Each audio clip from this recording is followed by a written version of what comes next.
하나님 말씀 봅니다. 에베소서 4장 29절 먼저 보도록 하겠습니다. 하나님 말씀 에베소 4장 29절 하나님 말씀이라 합니다. 무릇 더러운 말은 너희 입 밖에도 내지 말고 오직 덕을 세우는 데 소용되는 대로 선한 말을 하여 듣는 자들에게 은혜를 끼치게 하라. 아멘.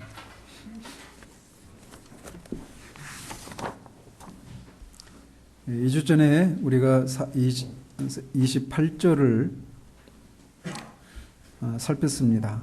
그러면서 옛사람을 벗고 새 사람을 입는 삶의 세 번째 구체적인 권면인 도둑질하지 말고 선한 일을 위해 수고해서 일을 하라고 하는 이런 권면에 대해서 살펴보았습니다.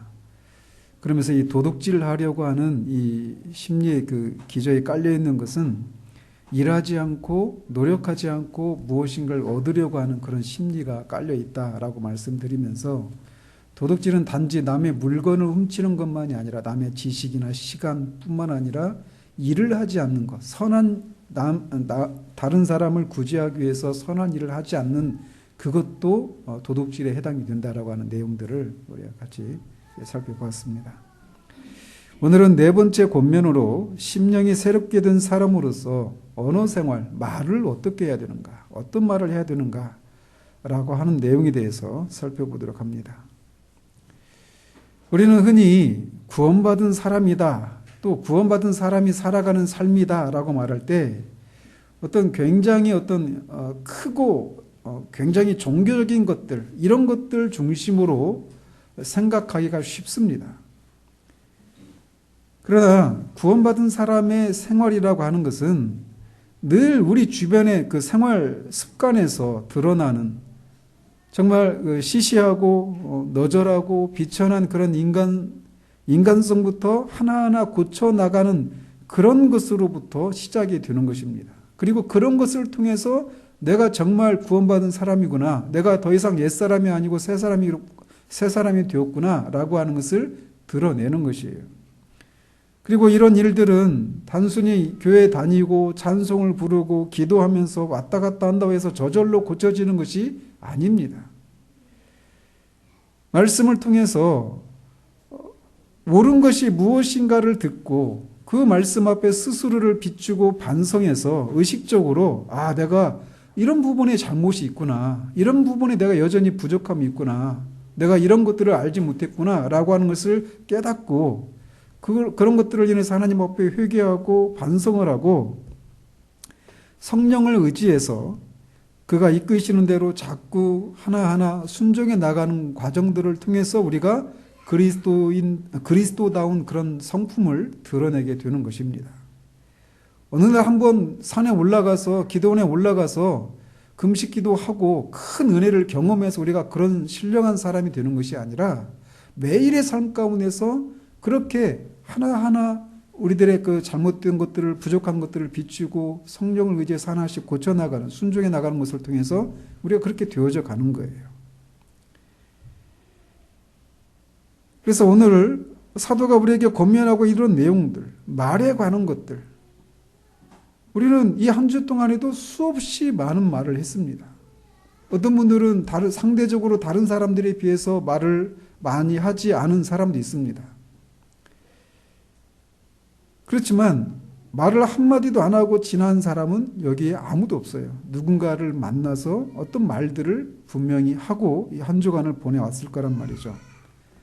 그런데 만약 이 한 주간 동안 우리가 누군가에게 했던 말들을 다 모아서 낱낱이 딱 이런 PPT로 이렇게 띄운다, 또는 음성으로 듣게 한다라고 말할 때 그 말들을 다 모아봤을 때 과연 우리들은 얼마나 그리스도인다운 그런 말들을 했는가 한 번쯤 생각해 볼 필요가 있습니다. 성경은 말에 대한 교훈들을 굉장히 많이 다루고 있습니다.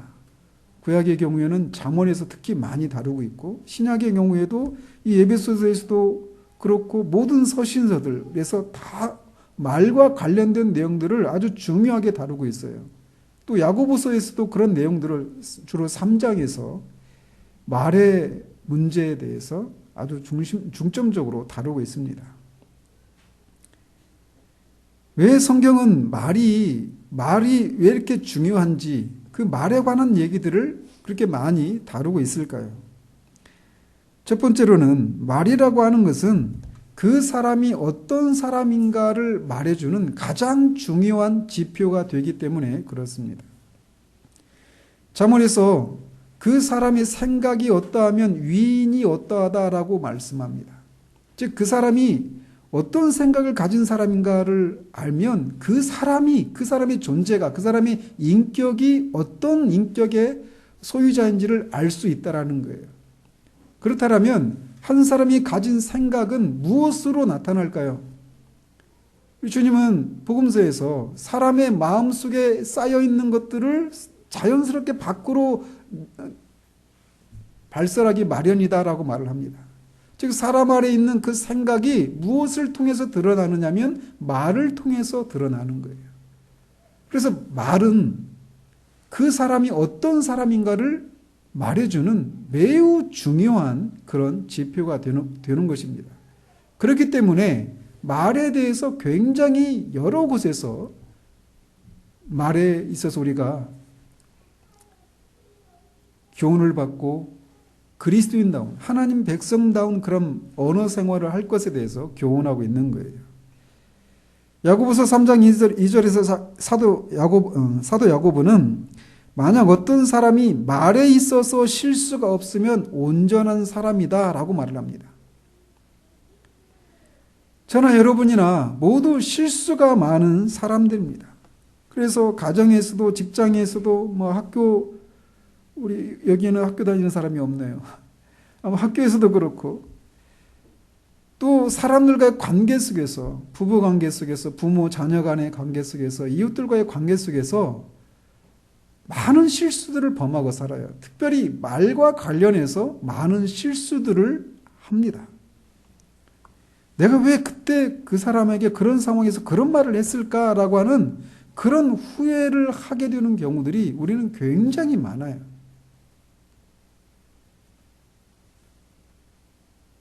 그래서 사도 야고보는 어떤 사람이 말에 있어서 실수가 없다면 그가 온전한 사람이다라고 말할 정도로 말과 그 사람의 이 존재됨은 매우 밀접한 관계가 있는 것입니다.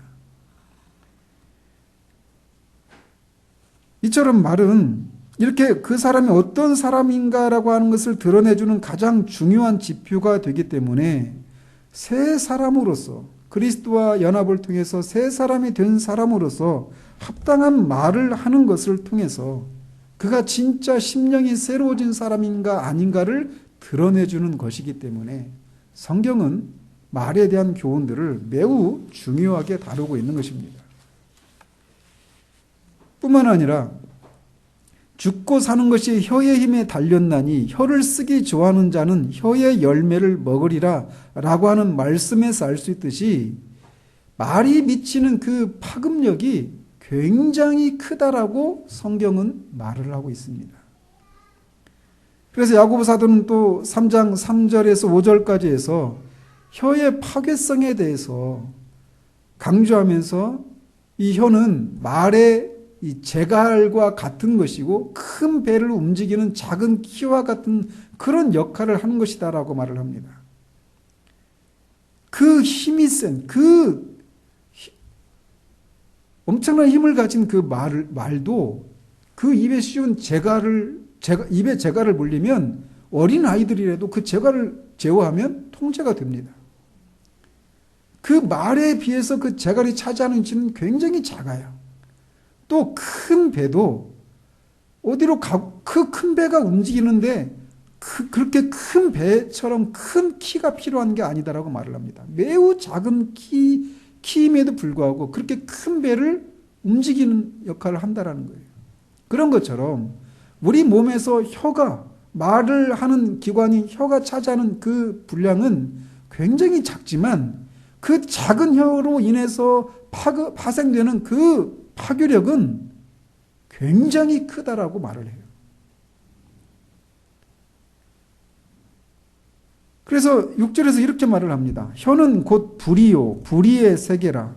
혀는 우리 지체 중에서 온몸을 더럽히고 삶의 수레바퀴를 불사르나니 그 사르는 것이 지옥불에서 나느니라 라고 말을 해서 이 말로 인해서 삶이 파괴될 수도 있을 정도로 굉장히 파급력이 큰 것이 혀이고 말이라는 것이에요.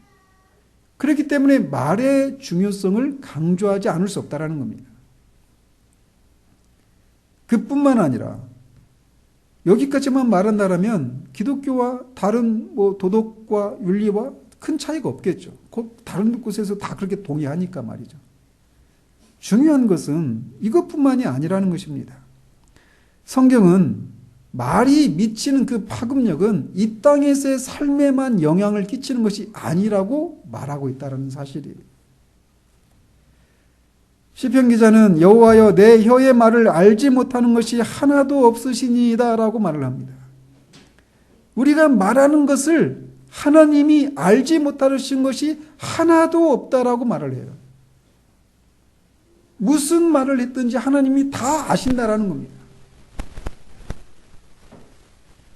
그리고 주님은 이렇게 말씀하셔요. 내가 너희에게 이르노니 사람이 무슨 무익한 말을 하든지 심판날에 이에 대하여 신문을 받으리니. 우리가 이 한 주 동안 우리가 만나는 사람들에게 했던 모든 말, 그게 무익한 말이든 유익한 말이든 그 모든 말들을 하나님이 다 아시고 심판날에 그 말들에 대해서 심판하신다라는 거예요. 우리가 하는 말들은 이렇게 단지 그냥 이 세상의 사람들과의 관계 속에서 우리의 삶에 또는 다른 사람의 삶에 부정적이고 파괴적인 그런 영향을 끼칠 뿐만 아니라 그래서 중요할 뿐만 아니라 죽음 이후에 영원한 세상에서 우리가 한 말들에 대해서 하나님이 심판하시기 때문에도 더 이 말이라고 하는 것은 굉장히 중요한 것이더라고 성경이 말을 하고 있는 거예요. 그래서 말에 관한 교훈들이 성경에 굉장히 많이 등장하고 있어요. 그렇다면 본격적으로 우리는 어떤 말을 하지 말아야 하고 어떤 말을 해야 되는지 또는 어떻게 말을 해야 되는가를 살펴보도록 합니다. 그런데 그런 것들을 살피기 전에 한 가지 말과 관련해서 오늘날 잘못된 가르침이 마치 그것이 옳은 가르침인 것처럼 자연스럽게 받아들이고 있는 한 가지 가르침에 대해서 지적을 하고 넘어가고 싶습니다. 제가 신대원에 다닐 때인데 신대원 생활이 늘 그래요. 새벽에 예배에 갔다가 아침 먹고 오전 수업하고 한 10시인가 11시인가 기억도 안 나네요. 그때 이제 중간에 체프를 드리고 또 점심 먹고 오후에 수업하고 이제 각자 공부하고 이런 식이에요. 매일 생활이 그렇습니다. 그래서 매일 이제 예배를 드리는데 그때마다 이제 와서 이제 좀 유명한 분들이 이제 한국 교회에서 우리 교단에서 좀 유명자한 분들이 오셔서 말씀을 전해요. 그때 어떤 분이 그때 당시 교인이 한 5,000명 정도 되는 그런 교회 목사님이 오셔서 말씀을 전했어요. 근데 말과 관련해서 말씀을 전했어요. 그러면서 말의 이 파괴력 이런 것들을 막 강조하면서 말을 하는 것을 이렇게 주의해야 될 것을 교훈했어요. 거기까지는 좋습니다. 근데 거기서 더 나가서 어떤 얘기를 했냐면 우리가 어떤 말을 하면 그 말대로 실제로 일어난다라는 거예요. 그래서 이를테면 민수기 13장에서 이스라엘 백성들이 이제 가나안 땅에 정탐꾼을 보냈는데 그 10명의 정탐꾼들이 거짓 보고를 하잖아요. 그래가지고 그 이스라엘 백성들이 그 말을 듣고 다 우리는 죽게 됐다. 우리는 그 땅에 들어가지 못한다면서 막 밤새 울었단 말이에요.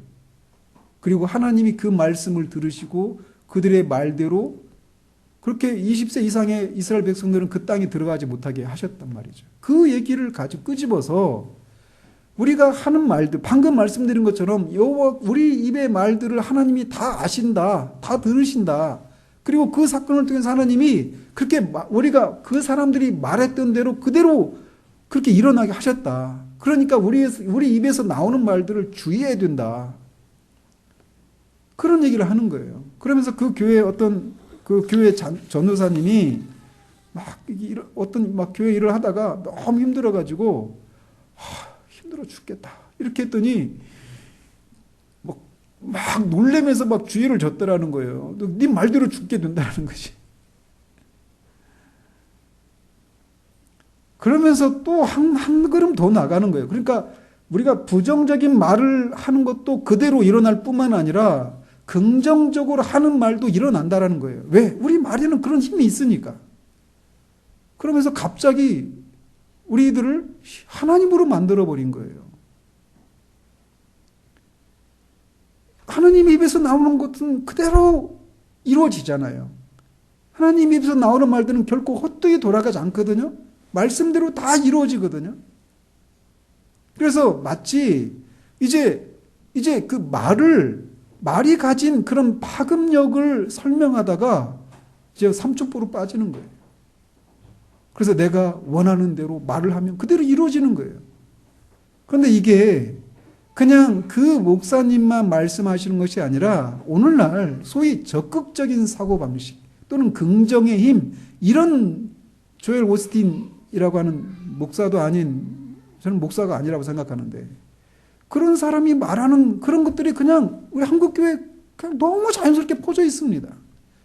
여러분들이야 그런 것들을 그냥 듣지 마. 그게 잘못됐다라는 것을 아니까 웃고 계시지만 그렇지 않아요. 말이 나오는 대로 이루어질 수 있는 존재는 하나님 한 분밖에 없습니다. 말의 그 파급력을 설명하다가 삼천포로 빠져서 부정적인 말에 대해서 우리가 주의할 뿐만 아니라 우리가 긍정적으로 적극적으로 어떤 말을 하면 그 말대로 이루어진다. 조영기 목사님도 그런 얘기 하잖아요. 초기에 교회 건축하고 거울 앞에 서서 나는 큰 교회 목사가 된다. 반드시 된다. 막 이렇게 막 말을 했다라는 거예요. 그리고 그대로 됐다라는 거예요. 그러니 그렇게 실증이 됐으니 우리가 말을 할 때 실제로 되어질 것을 믿고 그렇게 말을 하면 그대로 이루어진다. 그게 성경에서 말하는 믿음이라고 말하는 거예요. 엉터리죠.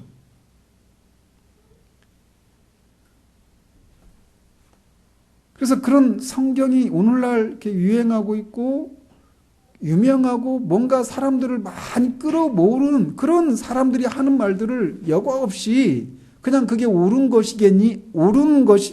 것이겠거니 하고 받아들여서는 안 된다라고 하는 말씀을 특별히 말과 관련해서 지적을 하고 싶어서 말씀을 드린 거예요. 자, 본격적으로 들어가서 사도는 이 권면을 받고 있는 성도들에게 어떤 말을 하지 말라고 말을 하고 있습니까? 무릇 더러운 말은 너희 입 밖에도 내지 말라라고 먼저 말을 합니다. 더러운 말은 말 그대로 음탕하고 추하고 험하고 이런 말들입니다. 그런데 우리가 도둑질하지 말라라고 하는 말씀을 살필 때도 말씀드렸지만 이 도둑질하지 않는 것이 그냥 남의 물건을 훔치는 것만이 아니라 뒤에 적극적인 권면을 하지 않는 것도 다 도둑질에 해당된다라고 말씀을 드렸잖아요. 그래서 수고해서 일을 하지 않는, 수고해서 일을 해서 무엇인가를 얻는 것이 아니면 다 도둑질인 거예요. 그러니까 일하지 않는 것도 도둑질인 겁니다. 그래서 우리가 지난번에 그런 내용들을 말씀드렸던 거예요. 자, 그런데 이 더러운 말과 관련해서도 마찬가지예요. 더러운 말을 하지 말라라고 말할 때, 더러운 말은 너 입 밖에도 내지 말라라고 말할 때, 이 말은 단지 이렇게 우리가 더럽고 음탕하고 이런 말들을 하지 않는 것만을 말하는 것이 아니라 더 포괄적인 내용들을 포함하고 있다는 겁니다. 그게 뭐냐면 적극적으로 어떤 말을 하라고 합니까? 덕을 세우기 위해서 선한 말을 소용되는 대로 선한 말을 해서 말을 듣는 자들에게 은혜를 끼치라고 말을 해요. 그러니까 뒤에서 살피겠지만 덕을 끼치지 않으면 또는 선한 말을 하지 않으면 은혜를 끼치는 말을 하지 않으면 다 더러운 말이다라고 말할 수 있단 말이에요. 그래서 이 더러운 말을 입 밖에도 내지 말라라고 말할 때 그 내용은 단지 그냥 음탕하고 더럽고 막 비열하고 이런 우리가 흔히 연상할 수 있는 그런 말을 입 밖에도 내지 말라 이런 정도의 말씀이 아니라는 것입니다.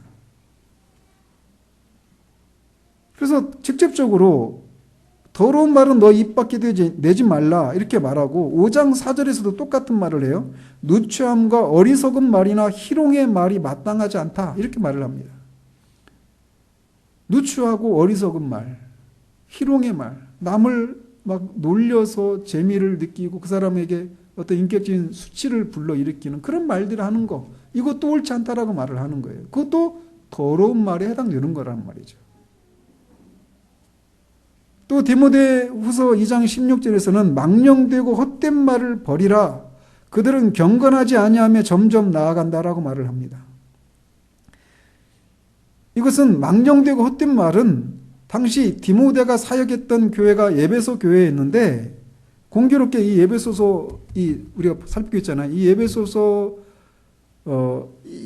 교회를 나중에 디모데가 담임을 합니다. 그런데 그 교회에서 이단들이 거짓 교리를, 거짓 가르침을 그렇게 설파를 했어요. 그러면서 헛된 신화와 족보를 가지고 교회의 분열을 일으키는 그런 일들을 했단 말이에요. 그래서 그런 맥락 속에서 망령되고 헛된 말을 버리라 이렇게 말을 하고 있는 겁니다. 즉 거짓 이단적인 가르침들 이런 말들을 하지 말라라고 말을 하는 거예요.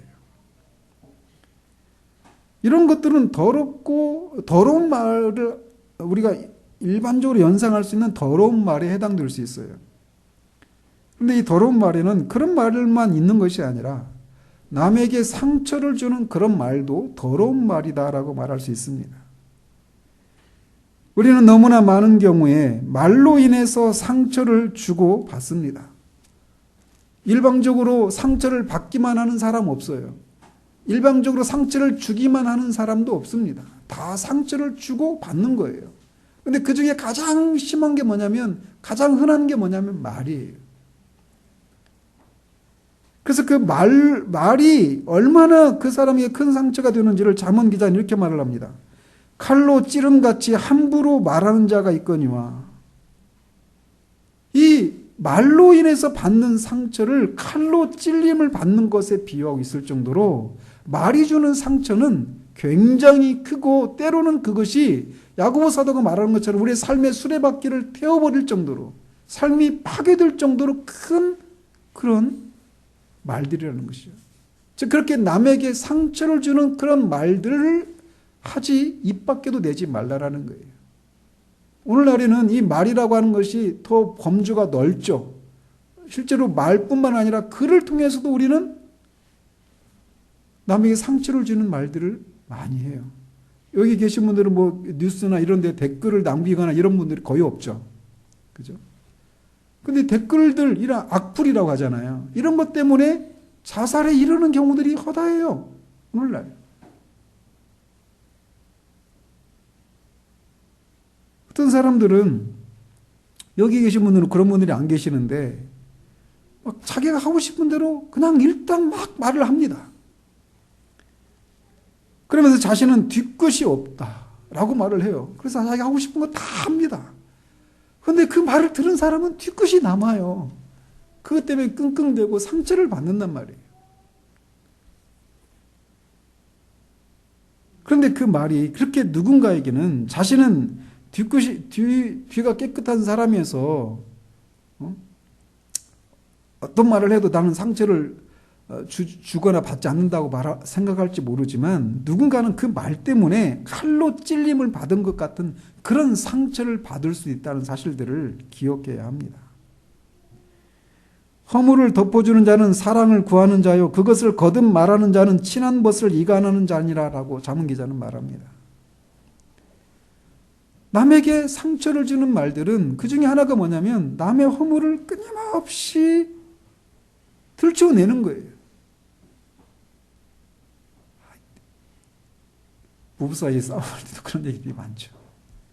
맨날 얘기들. 허물을 자꾸 끊임없이 끄집어내서 얘기하는 것도 남에게 상처를 주는 거예요. 그런 말들을 하지 말아야 되는 거예요. 우리가 하지 말아야 될 더러운 말 중에 하나는 지지난번에 살펴봤던 것처럼 거짓말하는 것입니다. 잠시 동안의 그런 유익을 위해서 거짓을 말하는 것, 이것도 우리가 더러운 말에 해당될 수 있어요.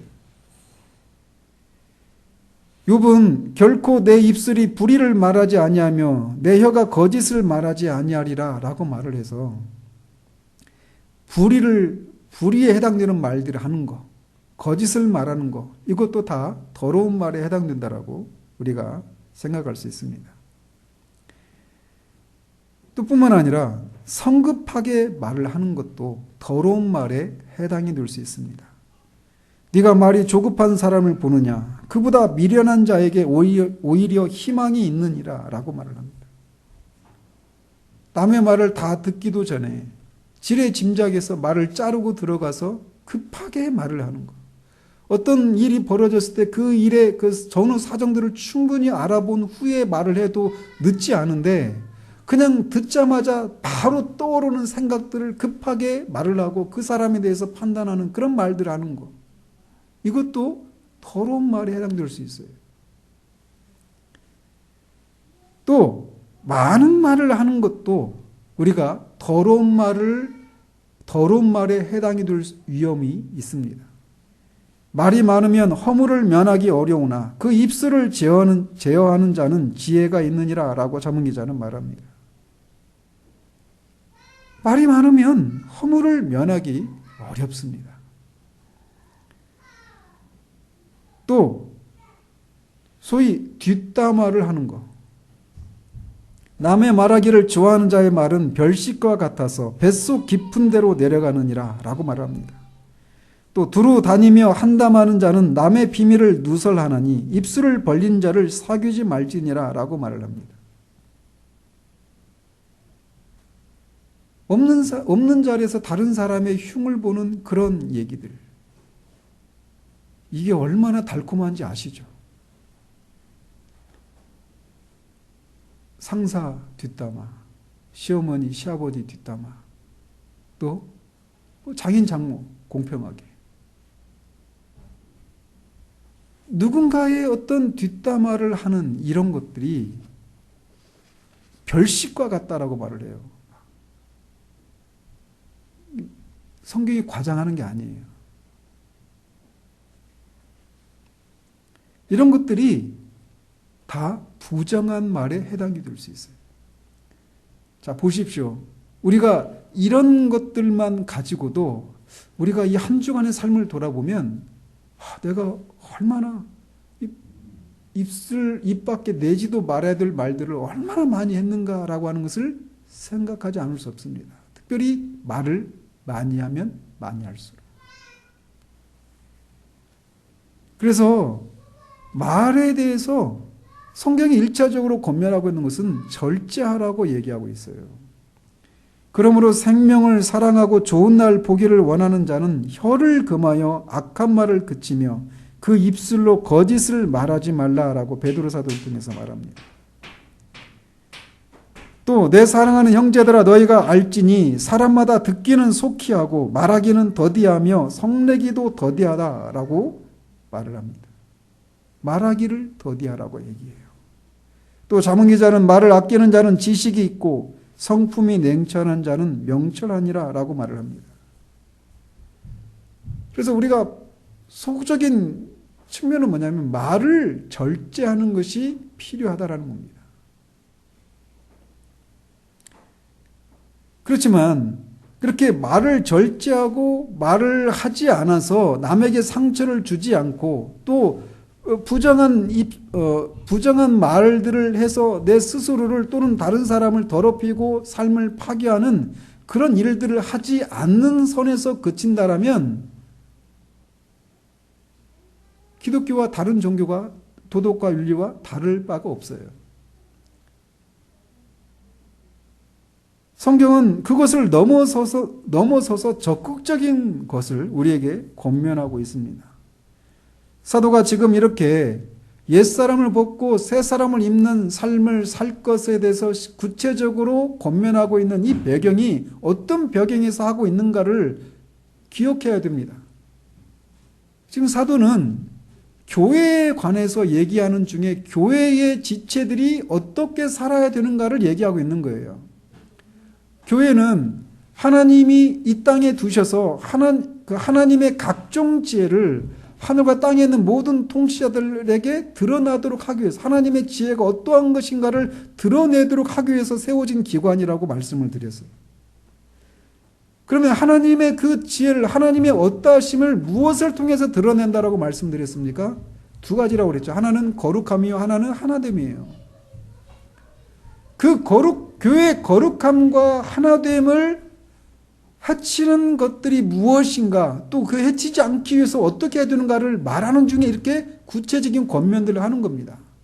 거짓을 말하지 말고, 도둑질하지 말고, 또 부정한 말을 하지 말라, 이렇게 말을 하는 거예요.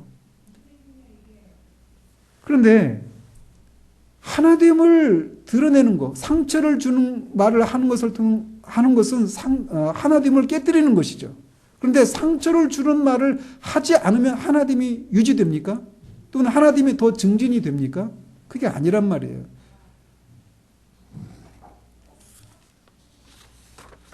듣기만 하고 말을 하지 않는다고 해서 하나됨이 이루어지는 것이 아니라는 겁니다. 부부가 있는데 가정에서 내가 저 아내한테, 남편한테 상처를 안 줘야지, 그래서 입을 꼭 닫고 아무 말도 하지 않고 있다면 상처는 주지 않겠죠. 말하는 것을 통해서. 그러나 하나됨은 절대 이루어질 수 없어요. 교회에서도 마찬가지죠. 교회에서 내가 누군가에게 상처를 주지 않기 위해서 말을 하지 않고 절제하고 좋습니다. 그런데 거기에서만 그친다라면 오히려 그런 행위들이 하나됨을 해칠 수도 있는 거예요. 같이 있으면서 도무지 말을 섞지 않고 말을 하지 않고 지내는 이런 모습들이 누군가에게는 상처가 되는 거예요. 왜?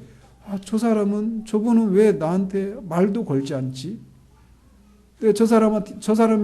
저분이 나한테 말을 걸 가치도 없는 사람인가? 또는 늘 말을 않고 그냥 있으니까 저 사람이 나를 어떻게 생각할까? 나를 어떻게 판단할까? 이런 생각들을 하게 만든단 말이에요. 그래서 단지 말을 하지 않고 상처 주는 부정한 말들, 그 더러운 말들을 하지 않는 것에 그치는 것이 아니라, 절제하는 것에서 그치는 것이 아니라 적극적으로 어떤 말들을 해야 된다라고 권면을 하는 거예요.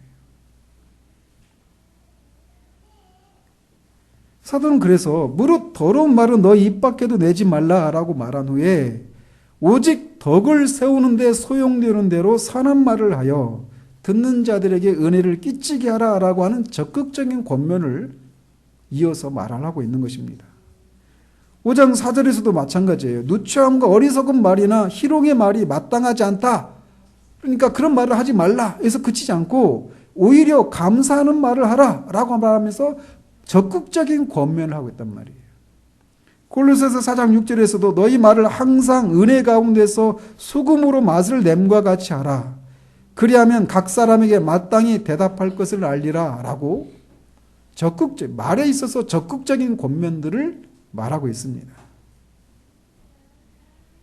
우리가 말을 하는 데 있어서 실수를 하는 것의 그 뿌리에는 그 말을 하는 것을 통해서 자신을 드러내고 그 어떤 모임에서 자신이 중심이 되고자 하는 그런 생각 때문에 말에 실수를 하는 겁니다. 하는 것입니다. 흉을 보고 뒷담화를 하고 허물을 자꾸 들춰내고 이런 것에 그 배경에는 뭐가 있냐면 그 사람보다 내가 말하고 있는 내가 더 낫다라고 하는 것을 드러내려고 하는 것이에요. 특별히 이 말과 관련해서 우리 교회는 대체적으로 말이 없는 교회예요. 대체적으로. 조용한 교회입니다. 그런데 교회에서 말이 어떤 말들이 행해지고 있는가, 말해지고 있는가라고 하는 것이 어떤 현장에서 가장 많이 드러나느냐면 여러분의 교회 생활 가운데 그런 일들이 어떤 때 많이 드러나던가요? 교회에서 어떤 회의를 할 때예요. 그죠? 무슨 회의를 할 때 어떤 주장을 하고 그 주장에 대해서 반박하고 또 그 반박에 대해서 또 맞받고 하는 과정 통해서 어떻게 됩니까? 결국 싸움 나는 경우들이 많아요. 모든 경우에 싸움이 난다라고 말할 수는 없지만 많은 경우에는 그렇게 싸움이 나요. 말로 인해서.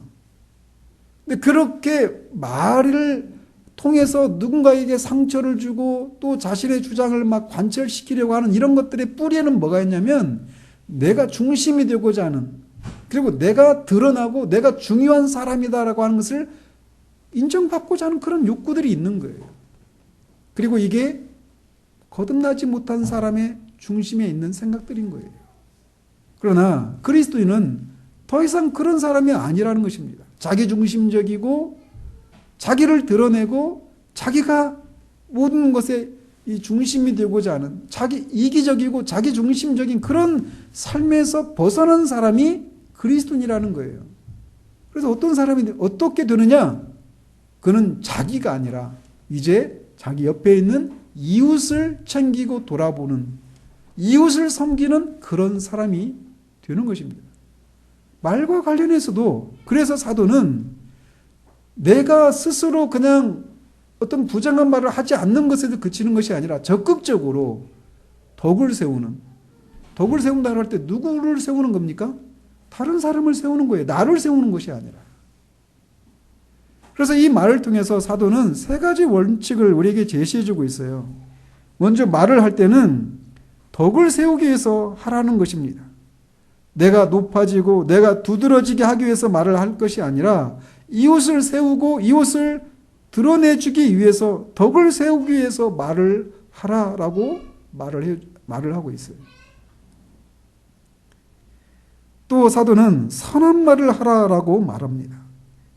선한 말은 영어로 good 이 선하다라고 하는 말은 다른 말로는 유익한 또는 쓸모있는 이런 뜻이기도 합니다.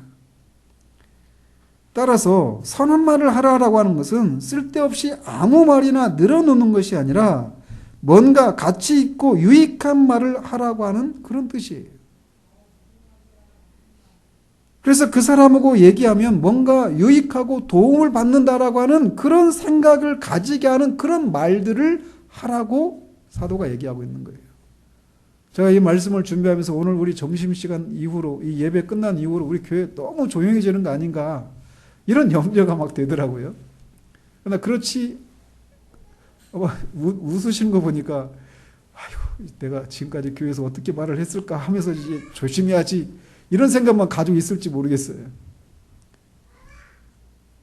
그런 교회 되면 안 돼요. 그것도 이제 뒤에서 제가 잠깐 말씀을 드리도록 합니다. 아무튼 사도는 선한 말을, 유익하고 가치 있고 쓸모가 있는 그런 말을 하라고 우리에게 얘기해 주고 있어요.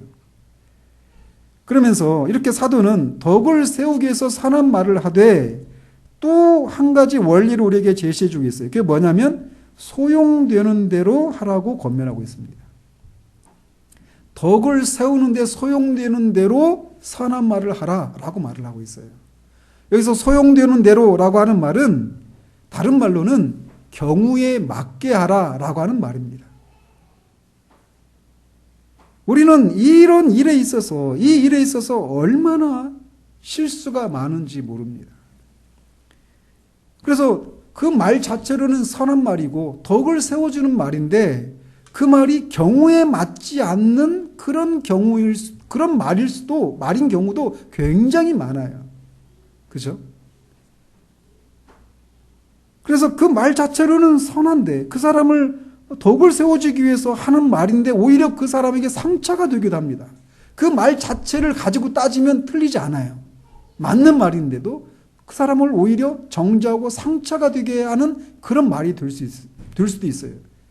그게 그 경우가 가장 많이 나오는 성경이 있죠. 기억나십니까? 혹시 욥기예요, 욥기. 욥의 친구들이 하는 말들을 그 하나하나만 가지고 살펴보십시오. 틀린 말 하나도 없어요. 그 말 자체만 가지고 보면 틀린 말이 없어요. 그런데 욥이 처한 상황에는 맞지 않는 말인 거예요. 그래서 죄가 되는 거고 하나님이 그들을 책망하시는 거예요. 그런 경우처럼 덕을 세우기 위해서 하는 말이고 선한 말이라 할지라도 경우에 맞게 해야 한다는 것입니다. 근데 이 일에서 우리가 많은 실수를 해요. 그리고 그것 때문에 많이 상처를 받고, 특별히 우리가 어떤 슬픔을 당했을 때, 장례를 치를 때라든지, 제가 이 말씀을 준비하면서 장례와 관련해서 우리가 어떻게 해야 되는가 이것만 해도 책을 한 권 쓸 정도로 할 얘기들이 많아요. 그래서 이 시간에 막 다 세세하게 할 수가 없어요. 그리고 우리도 모르게 부지불식간에 우리는 그 사람을 이렇게 위로하고 격려해 주기 위해서 한답시고 한 말인데 오히려 그 사람에게 상처가 되는 그런 말들을 우리도 모르게 해왔을 수도 있겠구나라고 하는 생각들을 하게 됩니다. 특별히 슬픔을 당한 사람들에게 우리가 어떤 말을 할 때 정말 우리가 주의하는 게 필요해요. 뿐만 아니라 경우에 맞는 말은 이렇게 어떤 그 사람, 말을 듣는 사람이 처한 그 상황에 맞는 그런 말들을 해야 되는데 그런 것은 꼭 어떤 상황과만 관련된 것이 아니라 말을 듣는 사람의 영적인 상황 또는 심리적인 상태 이런 것과 맞는 그런 말을 해야 된다라고 말을 해야 되는 것에도 적용될 수 있습니다. 심지어 주님은 돼지에게 진주를 주지 말고 개에게 거룩한 것을 주지 말라라고 하는 말씀을 통해서 복음을 전하는 일에 있어서도 그 복음을 듣는 사람의 영적인 상황이 어떠한 것인가를 분별하고 그렇게 영적으로 돼지 같고 개 같은 그런 표현이 그러네요. 하여튼 그런 상황에 있는 사람들에게 복음을 전해서 그 복음의 가치를 오히려 훼손하게 되는 그런 일들을 하지 말라라고 말씀하셨어요. 그래서 우리가 복음을 전한다라고 하는 그런 열심, 좋은 일이죠. 그런데 그게 경우에 맞지 않는 그런 경우일 수 있다라는 거예요. 그렇다면 사람이 죽었는데 사랑하는 사람을 잃어버렸어요. 근데 그게 이제 그 사람에게 복음을 전할 수 있는 절호의 기회이기도 하잖아요. 어떤 면에서는. 그런데 그런 곳에 가가지고 예수 안 믿고 지옥 갔으니까 당신만이라도 예수 믿고 천국 가야지. 여러분 웃지만 그런 일들이 실제로 일어나요. 제가 단적인 말씀을 드렸지만 그런 일들이 정말 많습니다. 경우에 맞지 않는 말들을 하는 경우들이 굉장히 많아요. 그런 일에 있어서 경우에 맞는 그 말씀을 듣는 사람의 수준의 그 영적인 상황에 맞는 그런 말씀을 하는 것에 있어서 가장 최고의 모범을 보이신 분이 계시다면 바로 우리 주님이셔요. 거듭나야 한다라고 하는 얘기를 우리는 누구에게 하기가 쉽습니까? 삶이 완전히 망가지고 개차반으로 살고 있는 정말 죄악 가운데 뒹굴고 있는 그런 사람에게 당신 거듭나야 돼 이렇게 말을 해야 될 것 같잖아요. 그죠? 근데 거듭나야 한다라고 하는 말씀을 누구에게 했습니까? 니고데모에게 했어요. 정말 죄악과는 거리가 먼 그런 경건한 모든 사람들한테서 존경을 받고 있는 그렇게 경건한 율법 교사요 바리새인이었던 니고데모에게 너는 근본부터 새로워지는 일이 일어나야 된다라고 하는 그런 말씀을 하신 거예요. 근데 3장 다음에 몇 장이죠? 4장이죠. 그 4장에 누가 나옵니까? 요한복음 4장에 수가성의 여인이 나와요. 도덕적인 차이를 보면 윤리적인 그런 삶의 측면에서 보면 거듭나야 한다라고 하는 얘기를 들어야 될 사람은 6번째 남자하고 살고 있는 결혼하지 않고 6번째 남자와 살고 있는 그 수가성의 여인이 들어야 될 것 같은데 오히려 거듭나야 한다라는 말씀을 니고데모에게 하시고 그 수가성의 여인에게는 영원히 목마르지 않는 생수에 대한 말씀을 하시는 거예요.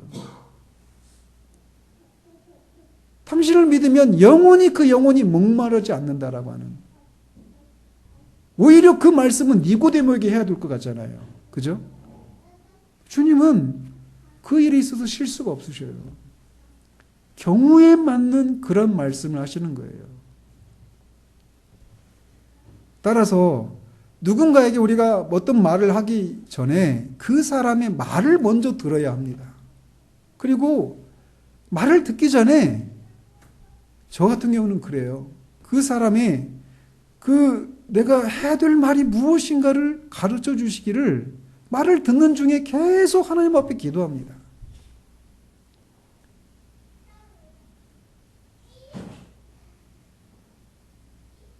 또 경우에 맞지 않는 말은 그 사람이 들어야 될 그런 말, 적확한 말을 해야 될 내용과 관련해서만 적용될 수 있는 것이 아니라 말을 하는 태도의 방법에 있어서도 우리는 경우에 맞는 말을 해야 됩니다. 예를 들면 두 사람이 대화를 하는 거예요. 대화를 하는데 설교하는 것처럼 대화를 하는 경우들이 있어요. 저 같은 목사들이 직업병으로 나타나는 거예요. 그래서 두 사람이 대화하는데도 막 가르치려 하고 설교하는 것처럼 그렇게 말을 하는 경우들이 있어요. 그것도 경우에 맞지 않는 말에 해당됩니다. 대화는 자연스럽게 하는 거예요. 연극 대사 읽는 것처럼 하는 것도 아니에요. 우리가 신령해진다, 거룩해져 간다, 주님을 점점 닮아간다라고 말할 때 우리는 우리도 모르게 우리 안에 쌓여있는, 우리 안에 가지고 있는 잘못된 어떤 이미지들이 있어요. 그래서 성경을 한쪽 큰 성경 옆구리에 딱 끼고 천천히 걷고 얼굴에 만면에 미소를 띠고 천천히 걷고 말도 천천히 하고 조용히 하고. 근데 진짜 거룩함은요 자연스러운 거예요. 지극히 자연스러운 겁니다. 우리가 주님을 연상할 때, 주님이 이 땅에 사셨던 주님을 연상할 때 그런 모습을 생각할 수 있습니까?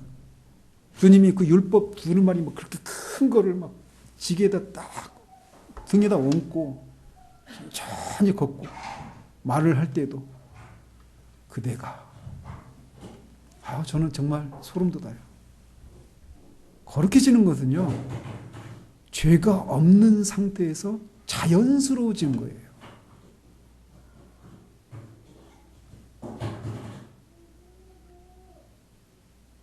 그리고 이렇게 덕을 세우기 위해서 선한 말을 하고 또 경우에 맞는 말을 해야 되는데 그런 말을 해야 되는 목적이 뭐라고 말을 하냐면 듣는 자들에게 은혜를 끼치기 위해서라고 사도는 말합니다. 은혜를 끼치기 위해서 말을 해야 되는 거예요. 그래서 우리의 말을 듣고 있는 사람이 불신자인 경우에는 그들로 하여금 삶에 대해서 하나님에 대해서 생각할 수 있는 그런 말들을 해야 돼요. 그렇다고 해서 항상 그 사람을 만나면 항상 복음만 얘기해야 되고 하나님만 얘기해야 된다 이런 얘기가 아니에요. 그리고 그런 다른 얘기들은 다 시시껄렁한 얘기들이니까 그런 얘기들은 하지 않고 그냥 오직 복음을 전할 수 있는 그런 기회만 얻기를 위해서 그냥 아무 말도 않고 그냥 그 기회를 노리기만 하라 이런 얘기가 아니에요. 경우에 맞는 말들을 해야 되죠. 슬픔을 겪고 있는 사람들이라면 위로의 말들을 해야 됩니다. 꼭 복음을 섞어서 말을 해야만 하는 건 아니에요. 그 강박처럼 가져서는 안 돼요. 오히려 그런 생각들이 그 사람을 사람으로서 대하지 않는 그런 실수를 범할 수 있다는 사실들을 유념해야 합니다. 우리는 진짜 사람이 되어가는 것이지, 그것이 구원의 최종적인 목적이지, 우리가 사람이 아니라 그냥 어떤 감정도 정서도 없는 그냥 로봇 같은 그런 사람이 되는 게 아니에요. 그래서 제가 싫어하는 표현 중에 하나가 뭐냐면 영혼 구원의 날 이런 표현을 쓰잖아요. 사람은요, 영혼만 있는 게 아니에요. 몸도 있단 말이에요. 그래서 이 땅에서의 삶에 다양한 그런 상황들을 인해서 아파하고 외로워하고 슬퍼하고 이런 것들을 다 겪는단 말이에요. 제가 그래서 우리 점심 때 성경 공부하면서 우리 청교도 개혁주의 라인에 서 있지 않은 그런 분의 책을 여러분들과 같이 읽는 이유가 뭐냐면 그런 부분들이 우리가 약하기 때문이에요. 소위 본질적인 것들을 강조하고 그런 것들을 얘기하다 보면 소위 우리가 본질적이지 않은 것들에 대해서는 아무것도 아닌 것처럼, 그리고 그것 때문에 힘들어하고 아파하고 외로워하는 사람들의 그 고통들을 우리가 전혀 헤아리지 못하는 그런 우를 범할 수 있단 말이에요. 그래서 제가 그런 책들을 같이 읽는 겁니다. 병행해서. 어쨌든 우리는 은혜를 끼치기 위해서 말을 해야 돼요. 그리고 그가 신자라면 위로하고 격려해주고 용기를 북돋워주는 그런 말들을 해야 되는 거예요. 그래서 다시금 하나님을 위해서 살 수 있는 그런 소망을 품을 수 있는 그런 마음이 들 수 있도록 합당한 말들을 해야 됩니다. 그런데 우리의 말의 생활들을 한번 보십시오. 우리의 어느 생활들을 정직하게 돌아보면 이 일에 있어서 우리는 굉장히 많은 실수를 합니다. 그리고 우리가 막 주의하고 하면 부정한 말들, 그 더러운 말들을 우리가 점점 줄여갈 수 있어요. 근데 가장 어려운 게 뭐냐면요, 경우에 맞는 말을 하는 거예요. 그죠? 그래서 이 일도 성경에 나오는 어떤 권면도 우리의 타고난 어떤 그 언변으로, 이 말의 생활이 우리의 타고난 언변으로 할 수 있는 게 하나도 없어요. 성경에 나오는 어떤 계명도 우리의 스스로 타고난 그런 본성과 그런 능력과 지혜로 언변으로 할 수 있는 것은 아무것도 없습니다. 우리는 철저히 이 일에 있어서 무능력한 사람들이에요. 그래서 우리는 성령을 의지해서 이 일들을 해야 되는 거예요. 그래서 소극적으로는 여호와여 내 입에 파수꾼을 세우시고 내 입술의 문을 지키소서라고 하는 시편 기자의 그 기도가 우리에게 필요한 거예요. 내 입술에 파수꾼을 세우셔서, 그래서 내 입에서 막 부지불식간에 더러운 말들, 상처를 주고 뒷담화를 하고 막 이런 말들이 나가지 않도록 내 입술을 지켜주시기를, 그 소극적인 그런 부정적인 측면의 말들을 하지 않기를 위해서 우리는 기도해야 됩니다. 그러나 적극적으로 주 여호와께서 학자들의 혀를 내게 주사 나로 곤고한 자를 말로 어떻게 도와줄 줄을 알게 하시고 아침마다 깨우치시되 나의 귀를 깨우치사 학자들같이 알아듣게 하시도다 라고 그렇게 이사야서에서 말했던 것처럼 우리들에게 학자들의 혀를 주시기를, 그래서 우리의 말을 듣는 사람들로 하여금 곤고한 자들을 세워주고 위로해주고 격려해주고 때로는 책망을 들어야 될 사람들에게 책망하는 말들을 하고 그 말을 듣는 사람의 그 상황에 맞는 시적절한 말을 할 수 있도록 우리에게 학자혀를 주시기를 위해서 우리는 기도해야 됩니다.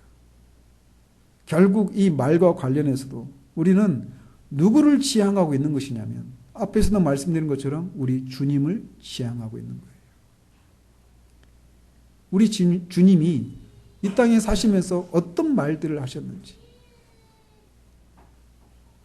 책망하시고 분노하실 때는 책망과 분노의 말씀을 분명하게 하셨어요. 그러나 심지어 죄인 자신조차도 자신의 상태를 어떤지 모르는, 방금 말씀드린 그 수가성 여인도 그런 경우죠. 또 니고데모도 마찬가지고요. 그 사람의 영적인 상황에 맞는 말씀을 정확하게 끄집어내셔서 당신을 통해서 하나님께로 돌아오게 하시는 그런 일들을 하셨던 것처럼 우리도 우리가 만나는 사람들에게 더러운 말을 하지 않을 뿐만 아니라 우리에게 학자혀를 주셔서 우리 주님처럼 그 사람의 덕을 세우고 선한 말을 하고 또 경우에 맞는 말을 해서 은혜를 끼치는 그런 사람이 되어야 합니다. 그리고 그런 가정이 되어야 돼요. 그리고 더 나아가 그런 교회가 되어야 합니다. 그래서 앞에서 말씀드린 것처럼 이제부터 내가 말을 안 해야지. 이렇게 하는 게 아니라 필요한 말들을 경우에 맞게 말을 하는 것을 통해서 여기서 나눠지는 얘기를 통해서 힘을 얻고 위로를 얻고 하는 그런 교회. 생각해 보십시오. 그렇게 밖에서 늘 사람들한테 상처받고 그런 사람들이 이곳에 들어와서 우리와 그런 교제를 통해서 그 사람들이 삶의 지표를 발견하고 하나님 안에서 있는 자신의 그 가치들을 발견하고 그 인생의 그런 의미들을 찾고 위로를 얻고 그런 일들이 일어난다고 생각해 보세요. 교회는 바로 그것을 위해서 세상 한복판에 두신 거예요. 그리고 그런 가정이라고 생각해 보세요. 가족 구성원들이 다 그렇게 위로하고 힘을 얻고 덕을 세우는 선한 말을 하는 그런 가정, 그런 사람들이라고 할 때 그런 것을 통해서 하나님이 도대체 저 사람들에게 어떤 일을 하셨기에 저런 사람, 저런 가정, 저런 교회가 될 수 있는가라고 하는 생각을 만들게 한단 말이에요. 우리가 그것을 위해서 교회가 존재하는 거예요. 그래서 더러운 말은 어떤 말이라도 우리 입 밖에 나오지 않도록 하기 위해서 하나님 앞에 그것을 위해서 기도해야 됩니다. 그러나 거기서 그치지 않고 덕을 세우기 위해서 소용되는 대로 선한 말을 할 수 있도록, 그래서 말을 듣는 자들에게 은혜를 끼칠 수 있도록 우리에게 학자의 혀를 주시기를 위해서도 기도해야 됩니다. 기도하겠습니다. 하나님 아버지, 그렇습니다. 오직 하나님 한 분만 말에 있어서 실수가 없으신 분이십니다. 주님만이 시건치 않으시는 분이십니다. 주님만이 말씀을 듣는 사람들의 영혼의 그 정확한 상태를 아시고 그에게 필요한 말씀을 하십니다. 바로 그 하나님을 우리가 아버지로 모시고 그 아버지를 닮아가도록 하기 위해서 우리를 그렇게 세상 가운데서 건지시고 하나님 백성 삼아주신 은혜를 인하여 감사를 드립니다. 우리가 말에 있어서도 주님의 그 언어 생활을 닮아갈 수 있는 우리들 될 수 있도록 주님 도와주시옵소서. 말하기보다는 듣기를 먼저 하고 급하게 말을 내지 않고 많은 말을 하지 않는 그런 우리들일 뿐만 아니라 더 나아가 덕을 세우고 선한 말을 해서 은혜를 끼칠 수 있는, 그래서 우리를 통해서 사람들이 유익을 얻고 힘을 얻고 삶의 지표를 발견하는 그런 우리들, 그런 가정, 그런 교회 될 수 있도록, 그래서 그런 교회를 통해 하나님이 영광을 받으시기를 소원하오며 우리 주 예수 그리스도 이름으로 기도합니다. 아멘.